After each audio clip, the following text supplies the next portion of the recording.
하시겠습니다.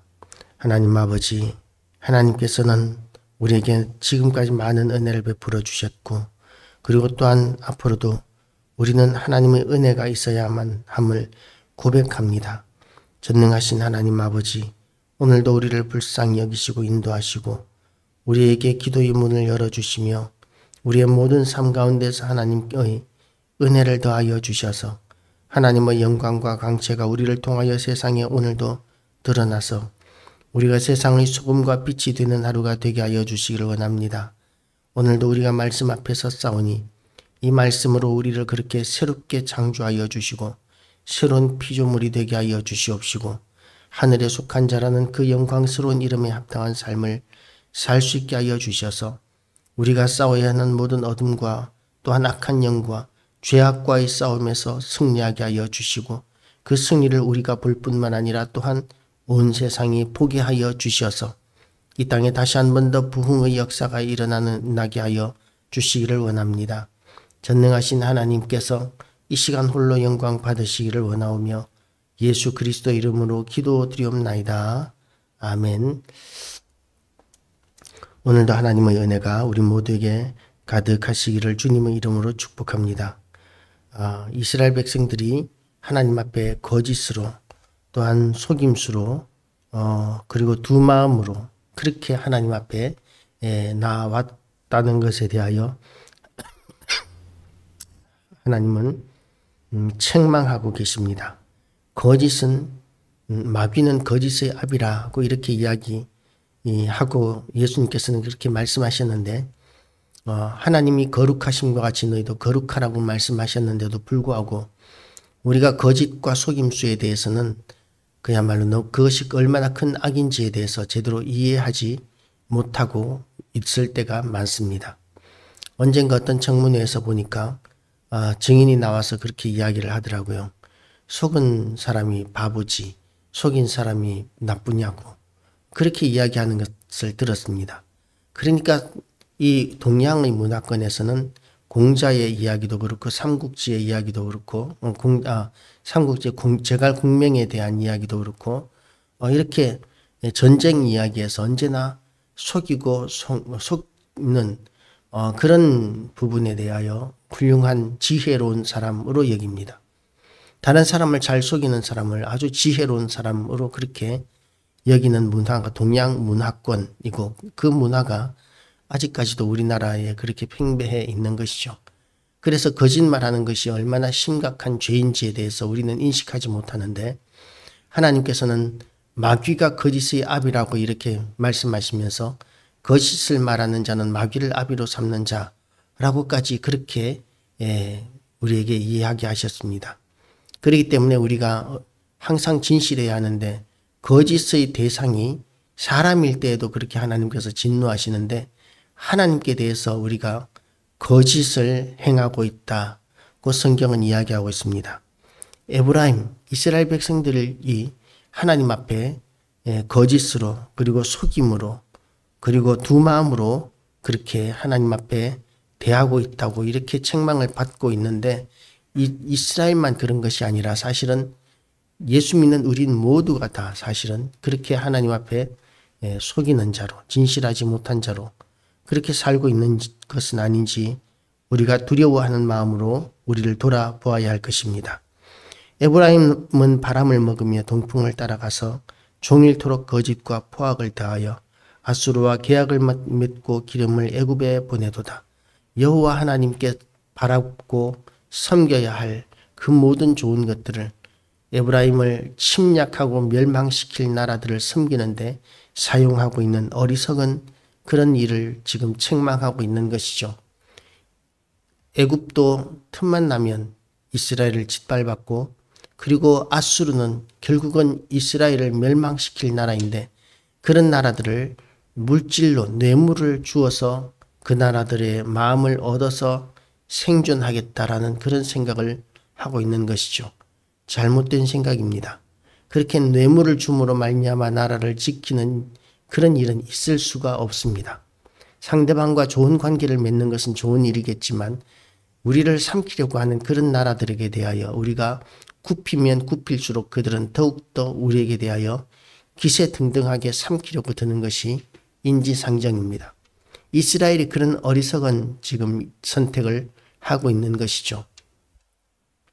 그래서 여호와께서 유다와 논쟁하시고 야곱을 또 그 행실대로 벌하시며 그의 행위대로 그에게 보응하시리라.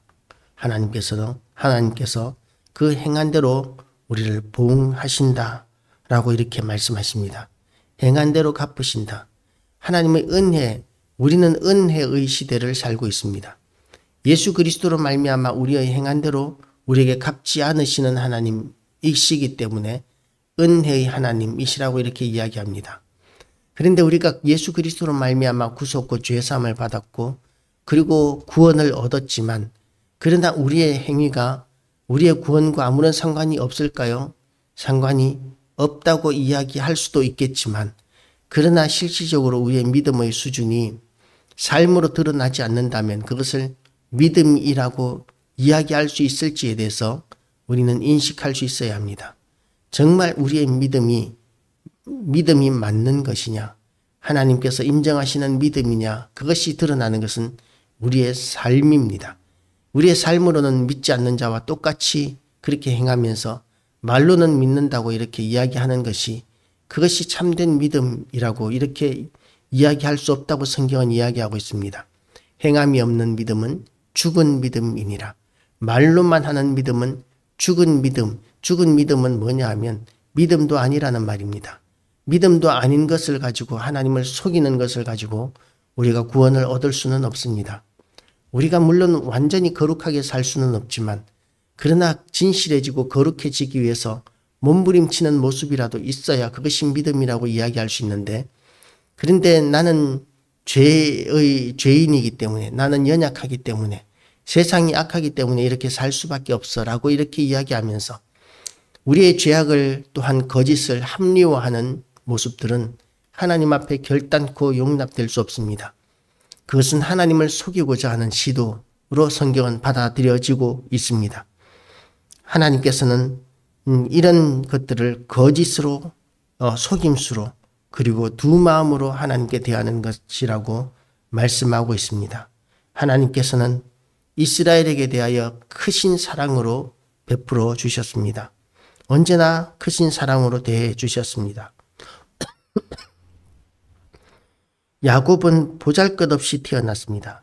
형의 발 뒤꿈치를 잡고 태어났고 길을 쓰면서 그렇게 형을 이기려고 그렇게 해서 장자의 명분까지 얻었습니다. 그리고 하나님과 겨루어 천사와 겨루어 이겼다라고 이렇게 이야기하고 있는데 하나님께서 져주신 것이죠. 천사 하나만 해도 그 산헤립의 군대 엄청난 그 군대를 하룻밤 사이에 진멸하는 그런 능력이 천사 하나에게 있는데 야곱이 천사와 씨름해서 무슨 수로 이기겠습니까? 그런데 하나님께서 사랑으로 야곱을 봐주셨기 때문에 야곱의 그 절박한 그 기도에 하나님께서 져주시고 그리고 이제 하나님께서 복을 주신 것이죠. 축복하신 것이죠. 그것은 하나님께서 이스라엘에게 대한 사랑의 표현이었었습니다. 우리에게 대한 사랑의 표현도 그렇습니다. 우리의 모든 절박한 상황 가운데서 하나님께서는 우리에게 은혜를 베풀어 주실 것입니다. 여호와는 만군의 하나님이시라. 여호와는 그를 기억하게 하는 이름이니라. 그런즉 너의 하나님께로 돌아와서 인애와 정의를 지키며 항상 너의 하나님을 바랄지니라. 하나님께서는 그렇게 우리에게 하나님만을 바라기를 원하십니다. 그래서 우리의 모든 삶 가운데서 우리는 우리의 존재 목적 자체가 하나님의 영광을 위하여 존재합니다. 하나님을 찬양하고 하나님의 영광을 위하여 존재하는 그래서 우리가 밥을 먹을 때도 하나님의 영광을 위한 것이 되고 잠을 자는 것도 하나님의 영광을 위한 것이 되고 일을 하는 것도 하나님의 영광을 위한 것이 되고 예배를 드리는 것도 하나님의 영광을 위한 것이 되어야 하는데 그런데 나를 위한 것이 되면서 이 모든 것들이 무너져 내리는 것이죠. 그 모든 행위들이 의미가 없어져 버리는 것입니다. 그래서 하나님께서는 인애와 정의를 지키라고 그렇게 말씀하십니다. 하나님의 성품은 공의의 하나님, 정의의 하나님이시기 때문에 우리는 그 하나님의 성품을 닮아가야 합니다. 내가 거룩하니 너희도 거룩하라고 말씀하신 그 하나님께서 우리에게 무엇이 정의인지에 대해서 언제나 가르치십니다. 정의란 무엇인가라는 그런 책도 있는데 한참 동안 베스트셀러였는데 그 책을 읽어봐도 우리는 그 책에서 정의가 무엇인지에 대해서 결론을 내릴 수 없습니다. 그런데 하나님께서는 끊임없이 우리에게 나는 공의의 하나님이라고 이렇게 말씀하시고 그리고 우리에게 공평과 정의를 행하라고 이렇게 끊임없이 권면하십니다. 그리고 성경 가운데서 무엇이 정의인지에 대해서 하나님께서는 수많은 그런 말씀들을 통해서 우리에게 가르쳐 주셨습니다. 진실한 것이 참으로 중요합니다. 하나님과의 관계가 회복되는 것이 정말 중요합니다. 무엇이 정의인가? 우리가 하나님의 인도하심을 받는 것이 정의이고 공평입니다. 언젠가 어떤 드라마에서 아주 흉악한 범죄자가 교회를 다닙니다. 흉악한 범죄자가 범죄를 저질렀는데도 불구하고 그 처벌을 받지 않는 것에 대해서 하나님 앞에 감사 기도하는 드라마 장면이 나옵니다. 그런데 그런 장면을 하나님께서 받아주시겠습니까? 그런 일은 있을 수 없습니다. 하나님을 이용해 먹는 그런 자기 죄악을 에도 불구하고 죄의 징벌을 받지 않는 것이 하나님의 은혜인 것처럼 여기는 그런 것을 믿음이라고 이야기할 수 없습니다. 하나님께서는 그런 자들에게 대하여 진노하시는 하나님이십니다. 이스라엘은 하나님만을 속이는 것이 아닙니다. 사람도 속입니다. 그는 상인이라 손에 거짓 저울을 가지고 속이기를 좋아하는도다. 우리가 이렇게 수산시장 같은 데를 가면 그러면 이렇게 저울을 속이는 경우들이 참 많다는 이야기들을 듣습니다. 그렇게 속이는 것, 그것을 우리는 범죄로 여깁니다. 그리고 그렇게 속이는 일들이 보도가 되고 나면 그러면 그런 곳에 가지 않습니다. 그런데 하나님께서는 이스라엘과 또한 에브라임이 또한 유다가 그렇게 상인, 속이는 저울을 가진 상인이라고 이야기합니다. 하나님을 속일 뿐만 아니라 또한 사람들을 속이는 것, 이것을 하나님께서는 가증히 여기시는 것이죠. 그렇게 속여서 얻은 재물을 또한 이렇게 이야기합니다. 에브라임이 말하기를 나는 실로 부자라. 내가 재물을 얻었는데 내가 수고한 모든 것 중에서 죄라 할 만한 불의를 내게서 찾아낼 자 없으리라. 이렇게 자기 죄에 대해서 부끄러운 줄도 모르고 당당하다는 것이죠.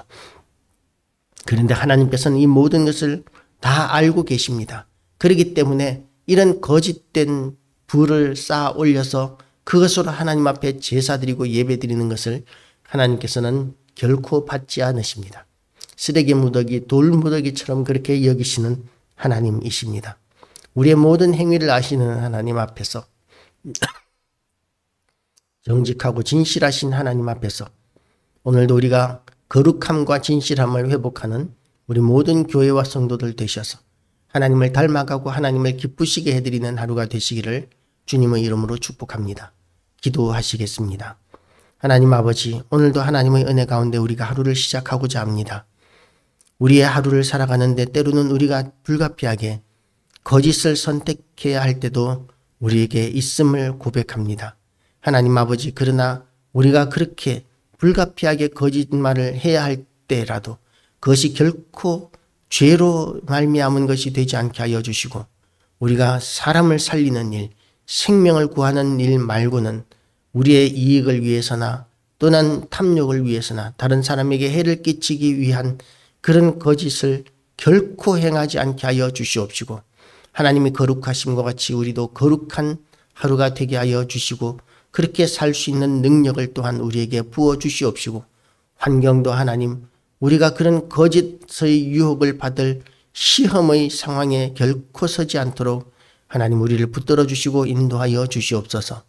오늘도 우리가 언론을 통하여 보도를 통하여 각계각층에서 곳곳에서 거짓의 이야기들을 듣는데 우리가 그 거짓에 속지도 않게 하여 주시고 우리가 그 거짓으로 우리가 세상을 속이는 일도 없게 하여 주시옵소서. 하나님 앞에서 진실되고 거룩한 삶을 살아드릴 수 있는 우리 교회와 성도들 되게 하여 주시기를 원하오며 예수 그리스도 이름으로 기도드리옵나이다. 아멘.